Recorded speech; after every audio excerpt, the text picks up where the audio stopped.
Hello, in this video I'm gonna show you how to open Equalizer on LG 43QNED80. To do it, press and hold on the settings button on your remote to open the full settings.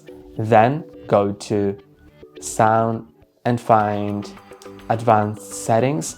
Then go to Equalizer. And now you have Equalizer for 100 Hz, 300 Hz, 1 kHz, 3 kHz, and 10 kHz. And you can adjust any of those by pointing on the dot and pressing and holding on the OK button. And that's how you adjust it. And when you're happy with that and it's set correctly however you want it, then you can just click here to go back.